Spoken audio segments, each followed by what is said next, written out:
we have different experiences in life and we have different hearing loss. And I just try to make people understand that we're all different and we need different accommodations.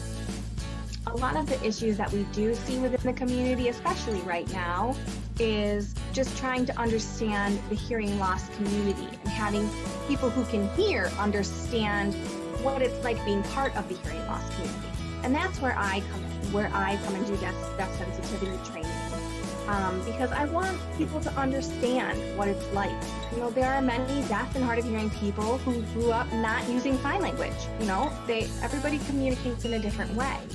It is my advice to do your best to either set up a meeting before with someone in the workplace or maybe, like you said, a teacher, and be able to just discuss with that person what your needs are. Whatever you need to tell them, maybe it's best to maybe able to have a one-on-one meeting for some follow-up information in a quiet room, or, and sometimes you don't even know what your needs are until you're in the situation itself. I understand your feelings. You don't want someone to, have that negative stigma towards you, but oftentimes it is good to just prepare someone ahead of time. And, again, there might be some resistance. I have seen that as well. And if you do get a little bit of resistance from that first meeting and that first approach, follow up with an email and just let the person know that you're feeling a little frustrated and that you're having a hard time with communication. And if this keeps up, it's not going to resolve anything.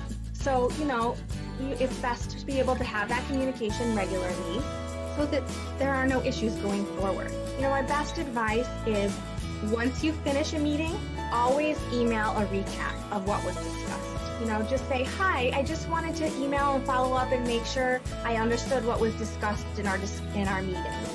And then, list what was said, and hopefully they will respond to you. If it's at a college and you are on campus between the hours of 8 and 4, there is a service called Remote Caption Call, RCC, and you can set that up.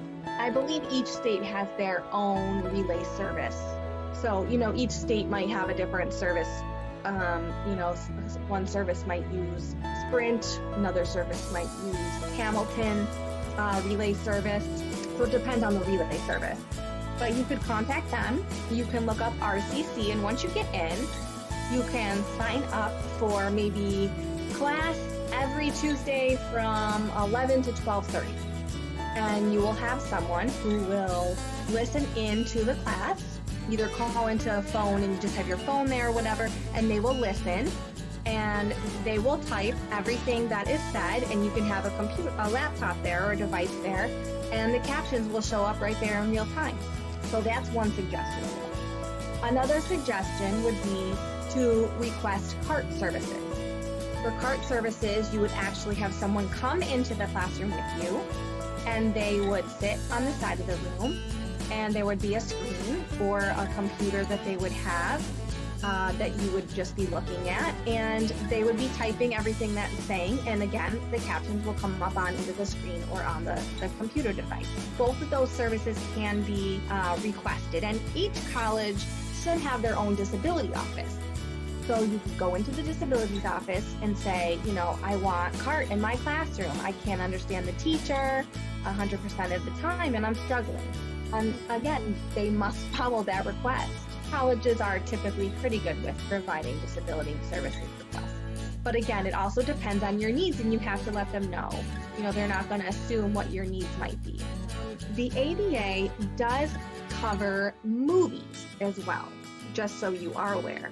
So if you want to use a specific device to maybe amplify the sound at a movie theater, the ADA does cover that, and the movie theater would need to provide that device.